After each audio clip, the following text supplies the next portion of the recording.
भारतीय राजनीति, भारतीय संविधान और संवैधानिक व्याख्या। टैग्स। सामान्य अध्ययन। 2 भारतीय संविधान मौलिक अधिकार है। इसे एक जीवंत दस्तावेज के रूप में संविधान और उसके विभिन्न प्रावधानों की व्याख्या से संबंधित बिंदुओं पर चर्चा की गई है। आवश्यकतानुसार यथास्थान टीम दृष्टि के इनपुट भी शामिल किए गए हैं। संदर्भ। भारतीय संविधान को राष्ट्रीय आंदोलन के दौरान जागृत राजनीतिक चेतना का परिणाम माना जाता है। राष्ट्रीय आंदोलन या स्वतंत्रता संघर्ष की पृष्ठभूमि में समाज के विभिन्न वर्गों पुरुष, महिला, श्रमिक, विद्यार्थी, वकील, पूंजीपति के साथ साथ विभिन्न क्षेत्रों पूर्वोत्तर, पश्चिमोत्तर, दक्षिण और उत्तर मध्य के बीच बेहतर समन्वय देखा गया। इसी समन्वय और विभिन्न वर्गों की महत्वाकांक्षाओं की पृष्ठभूमि में भारतीय संविधान का निरूपण किया गया और इसकी प्रस्तावना में राज्य की शक्ति को जनता में निहित बताया गया। भारतीय संविधान में सभी वर्गों के हितों के मद्देनजर विस्तृत प्रावधानों का समावेश किया गया है, साथ ही सर्वोच्च न्यायालय की विभिन्न व्याख्याओं के माध्यम से भी बदलती परिस्थितियों के अनुसार विभिन्न अधिकारों को सम्मिलित किया गया। इसके परिणामस्वरूप स्वतंत्रता के 75 वर्षों पश्चात भी भारतीय संविधान अक्षुण्ण, जीवंत और क्रियाशील बना हुआ है। भारतीय संविधान एक जीवंत दस्तावेज। सामान्य अवधारणा के अनुसार संविधान नियमों और उपनियमों का एक ऐसा लिखित दस्तावेज है जिसके आधार पर किसी राष्ट्र की सरकार का संचालन किया जाता है। यह देश की राजनीतिक व्यवस्था का बुनियादी ढांचा निर्धारित करता है। यह कहा जा सकता है कि प्रत्येक देश का संविधान उस देश के आदर्शों, उद्देश्यों व मूल्यों का संचित प्रतिबिंब होता है।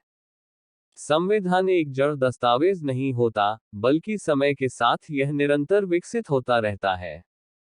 इस संदर्भ में भारतीय संविधान को एक प्रमुख उदाहरण के रूप में प्रस्तुत किया जा सकता है। भारत में संविधान के निर्माण का श्रेय मुख्यतः संविधान सभा को दिया जाता है। संविधान सभा के गठन का विचार सर्वप्रथम वर्ष 1934 में वामपंथी नेता एन. रॉय द्वारा दिया गया था। वर्ष 1946 में क्रिप्स मिशन की असफलता के पश्चात 3 सदस्यीय कैबिनेट मिशन को भारत भेजा गया। कैबिनेट मिशन द्वारा पारित एक प्रस्ताव के माध्यम से अंततः भारतीय संविधान के निर्माण के लिए एक बुनियादी ढांचे का प्रारूप स्वीकार कर लिया गया, जिसे संविधान सभा का नाम दिया गया। भारत का संविधान देश का सर्वोच्च कानून है। यह सरकार के मौलिक राजनीतिक सिद्धांतों, प्रक्रियाओं, प्रथाओं, अधिकारों, शक्तियों और कर्तव्यों का निर्धारण करता है। भारतीय संविधान दुनिया का सबसे लंबा लिखित संविधान है जो तत्वों और मूल भावना की दृष्टि से अद्वितीय है। मूल रूप से भारतीय संविधान में कुल 395 अनुच्छेद 22 भागों में विभाजित और 8 अनुसूचियां थीं, किंतु विभिन्न संशोधनों के परिणामस्वरूप वर्तमान में इसमें कुल 470 अनुच्छेद 25 भागों में विभाजित और 12 अनुसूचियां हैं। संविधान के तीसरे भाग में 6 मौलिक अधिकारों का वर्णन किया गया है। वस्तुतः मौलिक अधिकार का मुख्य उद्देश्य राजनीतिक लोकतंत्र की भावना को प्रोत्साहन देना है। यह एक प्रकार से कार्यपालिका और विधायिका के मनमाने कानूनों पर निरोधक की तरह कार्य करता है। मौलिक अधिकारों के उल्लंघन की स्थिति में इन्हें न्यायालय के माध्यम से लागू किया जा सकता है। इसके अलावा भारतीय संविधान की धर्मनिरपेक्षता को भी इसकी एक प्रमुख विशेषता माना जाता है। धर्मनिरपेक्ष होने के कारण भारत में किसी एक धर्म को कोई विशेष मान्यता नहीं दी गई है। विदित हो कि वर्ष 1976 में 42वें संशोधन के माध्यम से संविधान की प्रस्तावना में धर्मनिरपेक्ष शब्द जोड़ा गया था। संविधान से संबंधित एक महत्वपूर्ण प्रश्न संविधान की व्याख्या अथवा अर्थविवेचन से जुड़ा हुआ है। नियमों के अनुसार सर्वोच्च न्यायालय संविधान का अंतिम व्याख्याकर्ता या अर्थविवेचन करता है। सर्वोच्च न्यायालय ही संविधान में निहित प्रावधानों तथा उसमें उपयोग की गई शब्दावली के अर्थ एवं निहितार्थ के विषय में अंतिम कथन प्रस्तुत कर सकता है। संविधान के अभाव में सामाजिक विनियमन की पहली परिकल्पना थॉमस हॉब्स द्वारा सामाजिक समझौते के सिद्धांत में की गई, जिसको मनुष्य की प्राकृतिक अवस्था, जहां मनुष्य को दो ही अधिकार प्राप्त है, पहला अपने जीवन की रक्षा का अधिकार तथा दूसरा अपने जीवन की रक्षा के लिए कुछ भी करने का अधिकार, की परिस्थितियों से बेहतर सामाजिक प्रगति के क्रम में देखा गया। प्राकृतिक अवस्था की परिस्थितियों में समाज में व्यापक स्तर पर अव्यवस्था व्याप्त थी, क्योंकि मनुष्य स्वयं की रक्षा के नाम पर किसी दूसरे के अधिकारों का क्षण भर में ही हनन कर देता था। प्राकृतिक अवस्था की स्थिति शक्ति ही सत्य है पर आधारित थी। अतः इससे लोगों को हमेशा अपने प्राण, अधिकार एवं संपत्ति छिन जाने का संशय रहता था। अतः लोगों ने सामूहिक स्तर पर राजनीतिक और सामाजिक की बेहतर एवं समन्वित व्यवस्था के लिए सामाजिक समझौते के सिद्धांत पर सहमति व्यक्त की, जिसमें सभी लोगों द्वारा एक दूसरे के अधिकारों के सम्मान की व्यवस्था स्थापित की गई। संवैधानिक व्याख्या और उसका महत्व। संवैधानिक व्याख्या का अभिप्राय संविधान के अर्थ या अनुप्रयोग से संबंधित विवादों को हल करने के प्रयास के रूप में संविधान के विभिन्न प्रावधानों की विवेचना करने से है, ताकि प्रावधानों के दायरे को विस्तृत किया जा सके। जाहिर है कि संविधान कोई जड़ दस्तावेज नहीं होता, बल्कि वह एक गतिशील दस्तावेज है, जो समाज की बदलती आवश्यकताओं को पूरा करने के लिए समय के साथ विकसित और बदलता रहता है। संसद द्वारा जिन कानूनों को पारित किया जाता है उन्हें आसानी से लागू किया जा सकता है और उतनी ही आसानी से उन्हें निरस्त भी किया जा सकता है, जबकि संविधान की प्रकृति कानून से अलग होती है।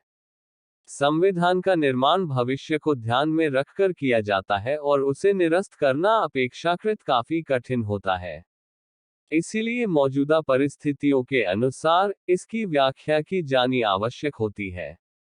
भारत में संवैधानिक व्याख्या का विकास। पहला चरण, पाठवादी दृष्टिकोण। अपने शुरुआती वर्षों में सर्वोच्च न्यायालय ने एक पाठवादी दृष्टिकोण टेक्सचुअलिस्ट अप्रोच अपनाया, जो कि संविधान में उल्लिखित शब्दों के शाब्दिक अर्थ पर केंद्रित था। उदाहरण के लिए वर्ष 1950 में के गोपालन बनाम मद्रास राज्यवाद में सर्वोच्च न्यायालय ने संविधान के भाग 3 में उल्लेखित मौलिक अधिकारों की व्याख्या की थी, जो कि इस संदर्भ शुरुआती मामला था। इस मामले में भारतीय कम्युनिस्ट पार्टी (सीपीआई) के नेता ने दावा किया कि निवारक निरोध कानून अनुच्छेद -19 स्वतंत्रता का अधिकार, अनुच्छेद -21 जीवन का अधिकार और अनुच्छेद -22 मनमानी गिरफ्तारी और हिरासत के विरुद्ध संरक्षण का अधिकार के साथ असंगत था। अपने फैसले में सर्वोच्च न्यायालय ने निवारक निरोध कानून की वैधता को बरकरार रखा और स्पष्ट किया कि उक्त सभी अनुच्छेद -19, 21, 22 पूर्णतः अलग विषय वस्तु से संबंधित हैं और इन्हें एक साथ नहीं पढ़ा जाना चाहिए। संवैधानिक व्याख्या के पहले चरण में संविधान से संबंधित सबसे विवादास्पद प्रश्न यह था कि क्या संविधान विशेष रूप से मौलिक अधिकारों में संशोधन के लिए संसद की शक्ति पर कोई सीमा है। इस संदर्भ में सर्वोच्च न्यायालय ने पाठवादी दृष्टिकोण अपनाते हुए निष्कर्ष दिया कि संसद की शक्तियों पर इस प्रकार की कोई सीमा नहीं है।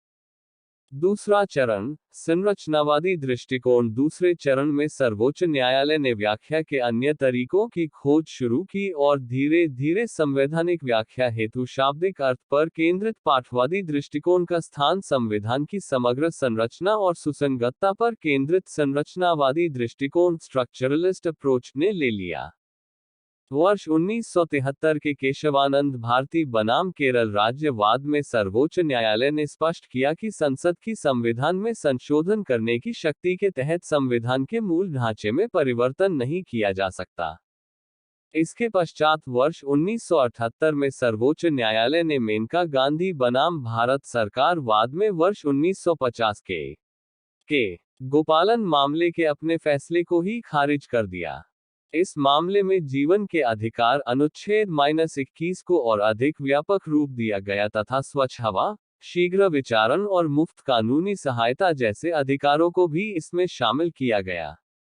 तीसरा चरण, परिणाम उन्मुख व्याख्या।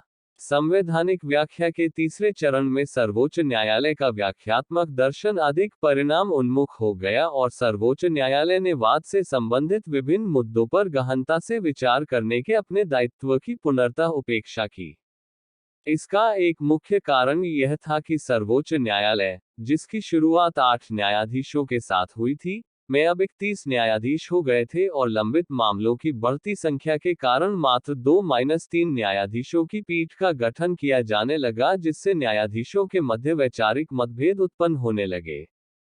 चौथा चरण, सामाजिक क्रांति और परिवर्तन। मौजूदा दौर संवैधानिक व्याख्या के विकास का चौथा चरण है। विदित हो कि हाल ही में सर्वोच्च न्यायालय ने ऐसे कई फैसले सुनाए हैं जिनमें व्यक्ति के अधिकारों को मान्यता देकर सामाजिक परिवर्तन के युग की शुरुआत की गई है। बीते वर्ष सर्वोच्च न्यायालय ने 10 से 50 वर्ष की महिलाओं को केरल के सबरीमाला मंदिर में प्रवेश करने से रोकने वाले प्रतिबंध को हटाते हुए कहा था कि भक्ति में लिंगभेद नहीं हो सकता। वर्ष 2018 में सर्वोच्च न्यायालय ने ऐतिहासिक फैसला सुनाते हुए समलैंगिकता को अपराध के दायरे से बाहर कर दिया था। आगे की राह। भारतीय संविधान आजादी के 75वें वर्षों में भी एक जीवंत दस्तावेज की तरह अपना अस्तित्व बनाए हुए है। भारतीय न्यायपालिका और संवैधानिक व्याख्या की प्रक्रिया अनवरत विकास कर रही है। आवश्यक है कि संविधान के माध्यम से भारतीय न्यायपालिका की पारदर्शिता और जवाबदेही के मध्य संतुलन और न्यायपालिका की स्वतंत्रता बनाए रखने का प्रयास किया जाए। हमारे सभी सम्मानित देशवासियों को संविधान को जानने समझने का अधिकार है, जिसे 75 सालों में संविधान को नहीं जान समझ सके, क्योंकि उन्हें पढ़ने का समय नहीं या समझ नहीं। इसलिए एक सरल समाधान लेकर आपके समक्ष प्रस्तुत हूँ, वह है संविधान को social media, YouTube, WhatsApp, Instagram, Twitter आदि सोशल साइटों पर जल्द ही भारत का संविधान पढ़ने को नहीं, कानों से सुनने को मिलेगा। अतः आपसे विनम्र अनुरोध है कि हमारे वीवीएस स्टोरीज चैनल को अवश्य सब्सक्राइब कर लें। धन्यवाद।